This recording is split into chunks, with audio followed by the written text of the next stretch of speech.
sempre che volevo leggerli e comunque sono libri conosciuti, di grande fama e grandi classici, diciamo così, e soprattutto perché ho amato le copertine di questi libri, ho amato il fatto che la copertina sia rigida e mi rendo conto che sto un po' riscoprendo questo piacere dei libri con la copertina rigida, dato che io ho sempre preferito la copertina flessibile, la trovo un po' più versatile magari rispetto a quella rigida, però mi sto un attimino riconvincendo. Poi ovviamente è molto bello perché sono libri da voler esporre in libreria, che voglio comprarmi presto perché io non ho una libreria, conservo tutti i miei libri dentro dei contenitori tipo quelli di plastica trasparenti dell'IKEA, stanno al sicuro, questo è certo, però mi piacerebbe esporli perché comunque è una cosa che ho letto, di cui vado fiera, che qualcosa mi ha insegnato, qualcosa mi ha semplicemente illuminato e quindi voglio una libreria. Allora, direi di partire dal primo libro che ho letto di questa collezione, che è Le notti bianche di Fyodor Dostoevskij. Io l'ho letto in italiano, diciamo che mi sento un po' io a disagio in primis perché essendo ucraina, essendo madrelingua russa, sono ucraina ma ho sempre parlato il russo perché quando sono cresciuta in Ucraina io il russo era la lingua madre. Adesso invece negli ultimi anni con la guerra e con tutto quello che sta accadendo purtroppo ultimamente, diciamo che si sono un po' divisi i due paesi. Non sto dicendo che prima erano una casa sola, però c'era meno divisione, ecco. Quindi io che parlo il russo e leggo Fyodor Dostoevskij, Le notti bianche in italiano, è scioccante, lo so, ed infatti ho fatto un ordine su Vinted con, se non sbaglio, 4 libri in russo. Non vedo l'ora, cioè sono contentissima di poter leggere un libro in lingua russa perché io non ho mai letto in lingua russa, cioè è un'avventura nuova e soprattutto voglio rileggere Le notti bianche in originale. E in russo le notti bianche si dice белые ночи, белые ночи, белые vuol dire bianche, noci, notti, le notti bianche. Fyodor Dostoevskij, Fyodor Dostoevskij, Fyodor Dostoevskij. Ed il libro è questo. Vi faccio vedere la copertina che è carinissima, guardate che bella, rigida, blu notte e con questo meraviglioso print sopra. Dietro non c'è la trama, è molto bello secondo me perché è un po' come i libri magari di una volta in cui non è che c'era scritto tutto, cioè erano semplicemente con il titolo, a volte anche senza, perché a volte i titoli erano semplicemente qui. Presumo perché erano messi tutti in fila così in libreria e quindi tu per estrarre il libro e per scegliere quale vuoi leggere dovevi leggere qui il nome. Vi dico la mia opinione su questo libro. E quando l'ho letto per la prima volta, cioè nel senso quando l'ho letto, ero già molto entusiasta e il mio entusiasmo non è stato assolutamente corrotto, diciamo, dalla realtà.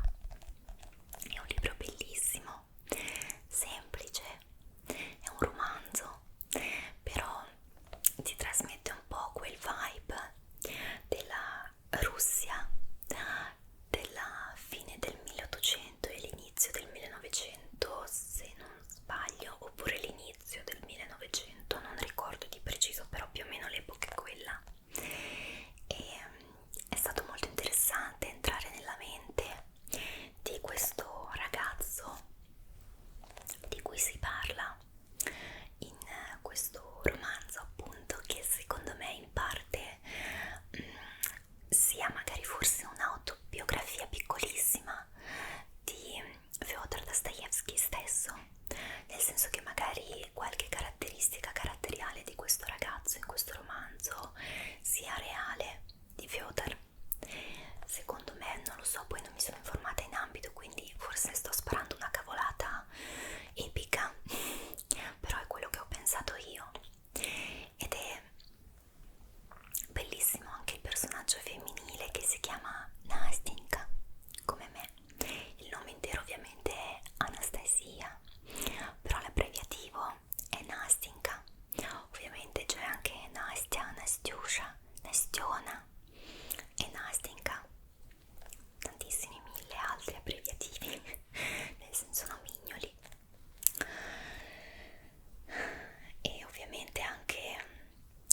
romanzo stesso, la storia stessa è molto bella, seppur un po' triste oserei dire, ma immersiva, non so.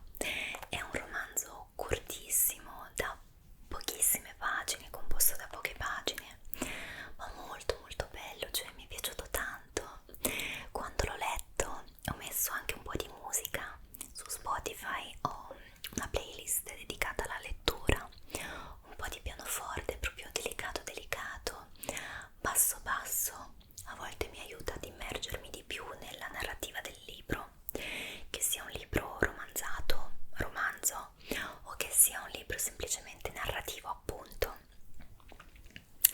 E mi è piaciuto tantissimo, è un libro che rileggerei anche se non è mio modo per apprezzare qualcosa, cioè nel senso di solito non rileggo nei libri né riguardo alle serie tv né riguardo ai film, cioè mi basta una volta perché mi piace poi quello che mi lasciano, però in casi estremi in cui una cosa proprio mi fa star bene, mi fa sentire a casa, lo rifaccio per la seconda volta. Vale per le serie, per i film, per i libri probabilmente, anche se ancora non li ho mai riletti per la seconda volta. Forse in lingua italiana non lo rileggerei più, però sono curiosissima di rileggerlo in lingua russa e appunto ho già acquistato il libro, quindi sto aspettando che mi arrivi. Di mezzo c'è stato Halloween, la festa dei santi, dei morti, quindi ci sta mettendo un po' più del dovuto il pacco secondo me, ma c'è da dire che io sono impaziente a livelli estremi, quindi non vedo l'ora. Penso che domani, che è lunedì, il giorno in cui uscirà questo video, mi arriverà, oppure martedì, e spero non di più, perché non vedo l'ora, non sto nella pelle. Quindi ecco, un libro meraviglioso, grande classico, che vi consiglio se siete interessati. Appunto, scusate la pancia, ma ho famissima, ma ormai devo finire di registrare questo video anche perché sono entrata nel mood. Quindi dicevo, un libro che vi consiglio se siete amanti della lettura classica o comunque se volete provare a leggere qualcosa dei grandi classici e passate dai romanzi. Questo è ottimo, è semplice comunque come lettura, nonostante che sia stato scritto quasi, no, 2 secoli fa no, però 1 secolo e mezzo fa forse, non mi ricordo, vi dico la verità, non mi ricordo se è stato scritto verso la fine del 1800 o... no ragazzi, penso che sia più del 1920. In ogni caso non importa, questo libro ha ormai 1 secolo e nonostante questo la lettura è semplice, si capisce perfettamente, e nonostante che magari sia un pochino più complessa rispetto ai libri di oggi, però è assolutamente perfettamente comprensibile. E insomma ve lo consiglio, è un libro corto, semplice da leggere, ma secondo me è un grandissimo classico che va letto. Ovviamente di Fyodor Dostoevskij voglio leggere anche L'Idiota, I Fratelli, e non mi ricordo la parola che precede, e ho proprio il titolo sulla punta della lingua, ma non mi viene. Insomma, di Fyodor Dostoevskij voglio leggere ancora tanti libri, questa è la conclusione della frase. Vi leggo la trama, adesso dovrebbe essere qui nelle pagine iniziali.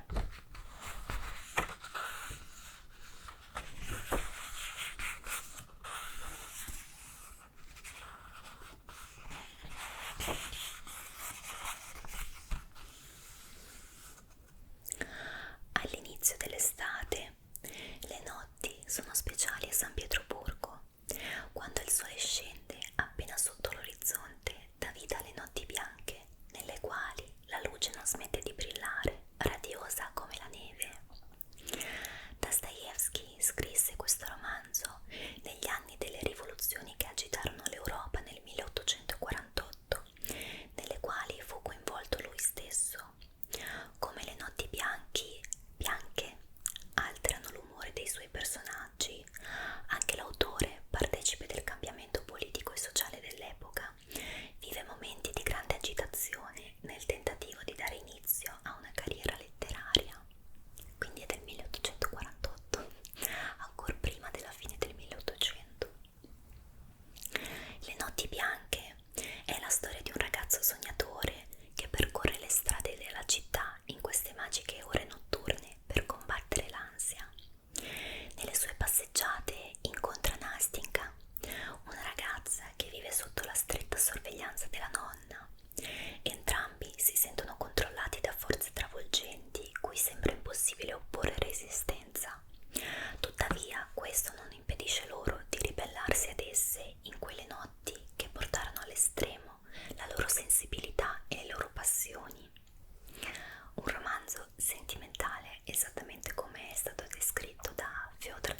scrittura e in quello che l'autore ci vuole trasmettere o ci ha voluto trasmettere.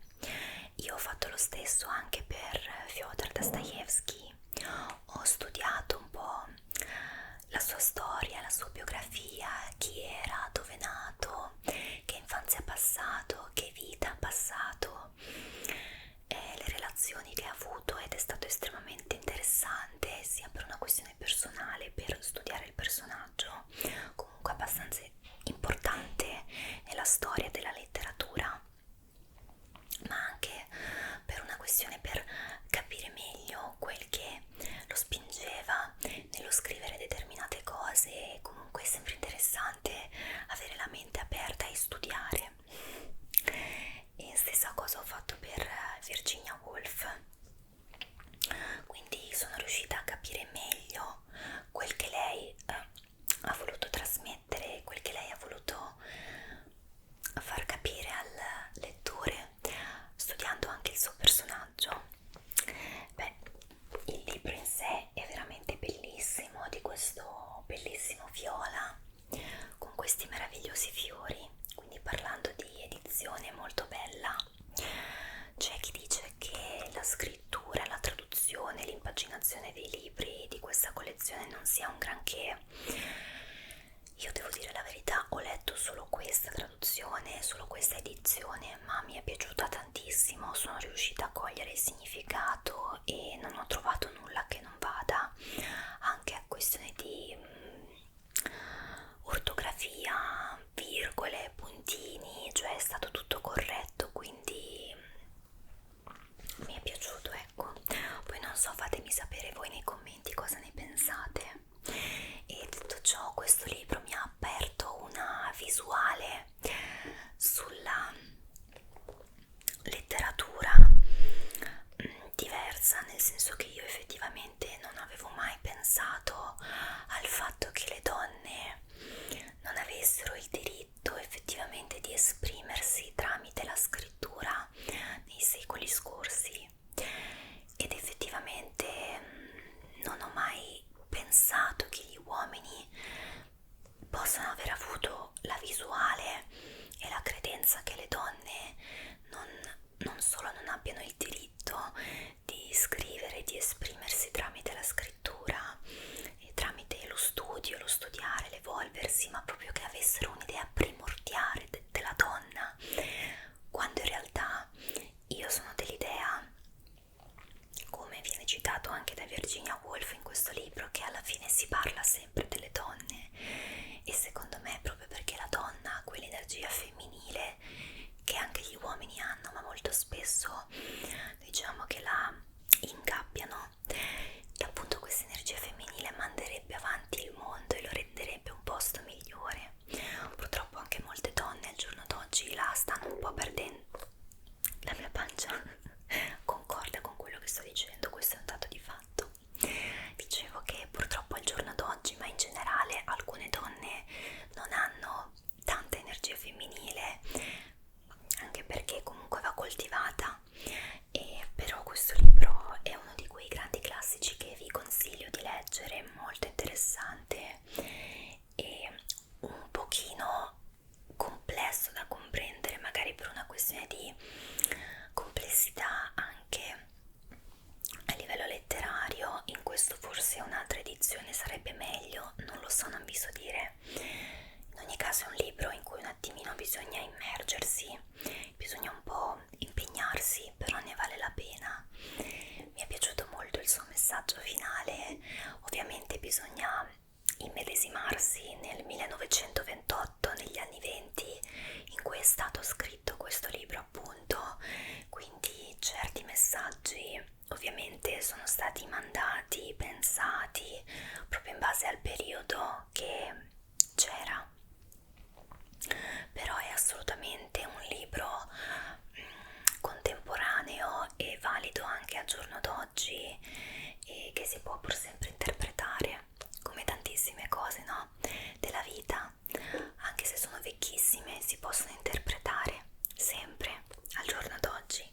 Quindi è un libro meraviglioso che vi consiglio di leggere, e mi è piaciuto veramente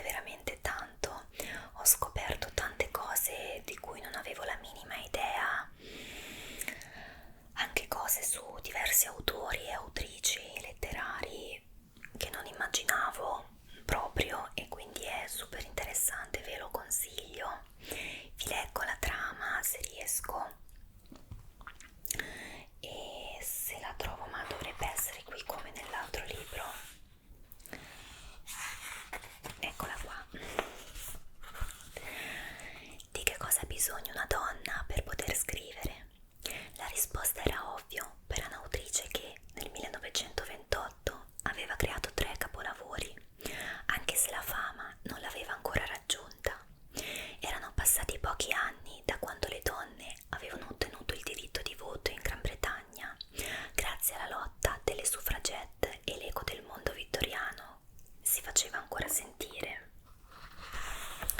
In ottobre Virginia Woolf fu invitata a tenere 2 conferenze a Cambridge sulle donne e il romanzo. Furono seguite da giovani donne energiche e coraggiose che le ascoltarono in un'atmosfera rilassata. Alcune trovarono la Woolf troppo irriverente, altre la apprezzarono. Il discorso coinvolse l'uditorio con semplicità, quasi una conversazione tra donne a tu per tu. E così il testo divenne una delle prime storie della letteratura femminile, una difesa della libertà intellettuale e una riflessione sulla società e sulla creazione artistica. Un testo che ancora oggi incanta e diverte chi lo legge. Sì, effettivamente questo libro ha una vena anche leggermente ironica, sarcastica, molto carina, però pur sempre un umorismo, come dire, non è che non sia semplice, però comunque è un libro scritto nel 1928, quindi insomma è un libro che ti ha cultura, ecco, su tutti gli aspetti. Molto bello, mi è piaciuto tantissimo.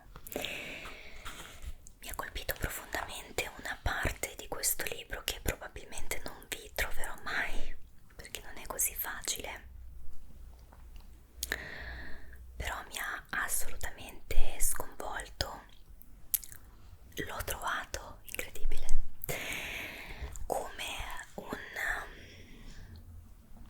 un uomo ha definito una donna, credo più o meno nel 1600-700, una nobildonna a cui piaceva scrivere poesie molto sentimentali, molto profonde anche sul suo stato d'animo controverso dovuto al periodo in cui appunto le donne non potevano assolutamente esprimersi. E questo uomo ha definito questa donna, udite udite, un intellettualoide col prurito di scarabocchiare.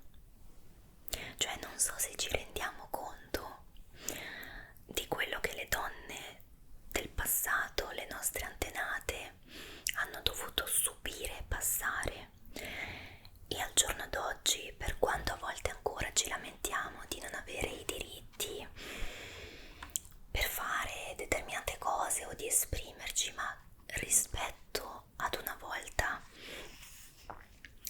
abbiamo tanti diritti, e questa cosa in questo aspetto fa solo che star meglio.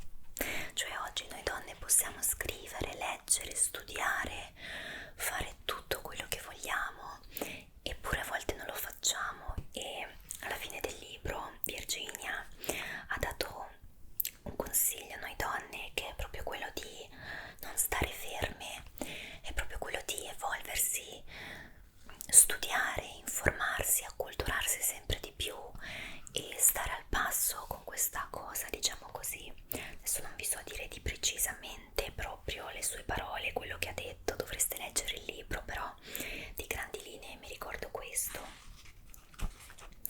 Un'altra cosa che mi è piaciuto che ha detto alla fine del libro, sempre parlando un po' in prima persona,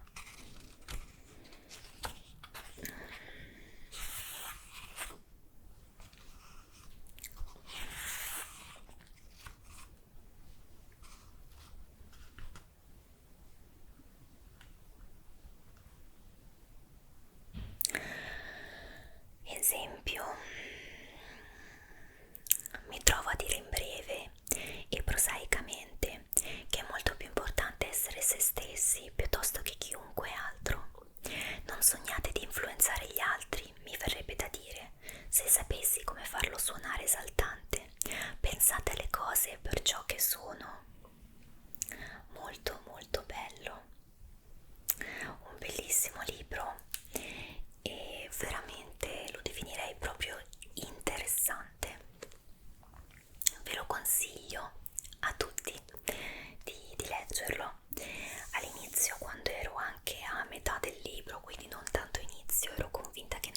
mai più nulla di Virginia Woolf perché è un po' particolarmente complesso, ma vi dico la verità, arrivata alla fine del libro, con ciò che mi ha lasciato, penso proprio che leggerò altri libri di Virginia.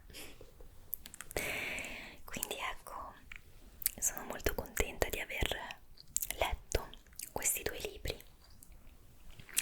Ed un libro che sto leggendo adesso, in questo momento, è Il Grande Gatsby, un altro dei grandissimi classici. Questo è di, sapete che non so il suo nome completo, quindi vi leggo quello che c'è scritto: F. Scott Fitzgerald, Il Grande Gatsby, appunto. Sapete che vorrei proprio cercare il suo vero nome per intero perché l'altro giorno me l'ero sognato. Ecco, Francis Scott Fitzgerald. E ho visto il film con Leonardo DiCaprio tempo fa senza la consapevolezza che ci fosse un libro dietro, e ora lo sto leggendo con tanto interesse. È un romanzo e sono proprio all'inizio, ma sembra molto interessante. Ho finito di leggere il primo capitolo e non posso dirvi altro purtroppo, proprio perché ancora non l'ho letto, però mi sta piacendo molto. Anche la copertina è bellissima, gialla con queste piume. Qui c'è il mio strumentino senza il quale non leggo, che è la lucina. Puoi scegliere la potenza della luce e anche la tonalità. Mi piace tantissimo, è utilissimo anche per non disturbare il proprio partner se dormite nello stesso letto e la persona al vostro fianco vuole dormire, per esempio, ma voi volete leggere. Questa lucina è fantastica, ma anche proprio per una questione di salute degli occhi, perché molto spesso leggiamo in ambienti un po' scuri e ci tocca accendere le grandi luci quando in realtà non lo vogliamo, anche perché non rilassa. Questa vi permette di leggere anche al buio, comunque con una candelina messa lì o una lucina piccolina messa lì, molto molto comodo. Vi leggo la trama di questo libro.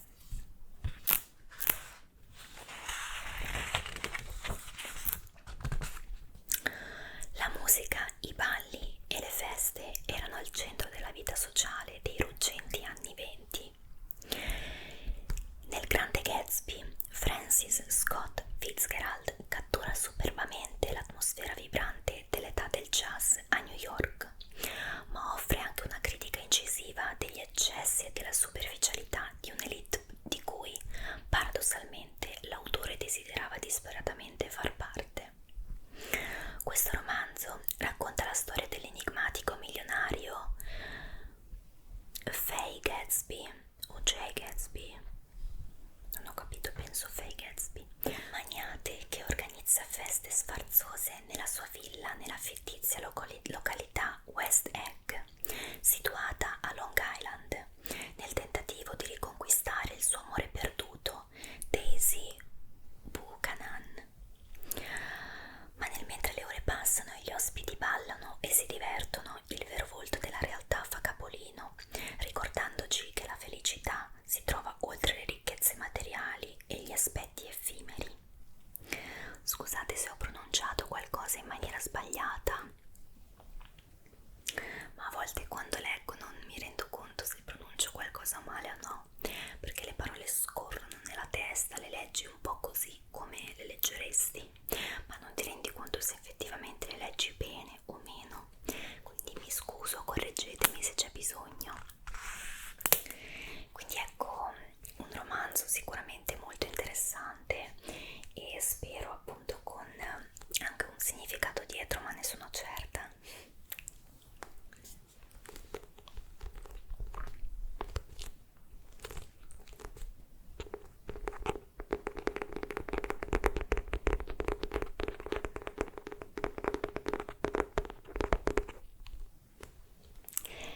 Ebbene, i libri per oggi sono finiti. finiti, non ne ho altri per adesso di cui parlarvi. Ultimamente ho comprato parecchi libri, però ancora non ho fatto in tempo a leggerli tutti e alcuni, come quelli in russo, ancora non mi sono arrivati, ma mi arriveranno presto e prestissimo vedrete sul canale un nuovo video dedicato ai libri. Magari potremo pensare di leggere qualcosa insieme, però qualcosa che non sia troppo complesso, troppo lungo, anche perché poi il rischio è quello di non finire mai di leggerlo. Quindi qualcosa del tipo Le notti bianche di Fyodor Dostoevsky sarebbe fantastico.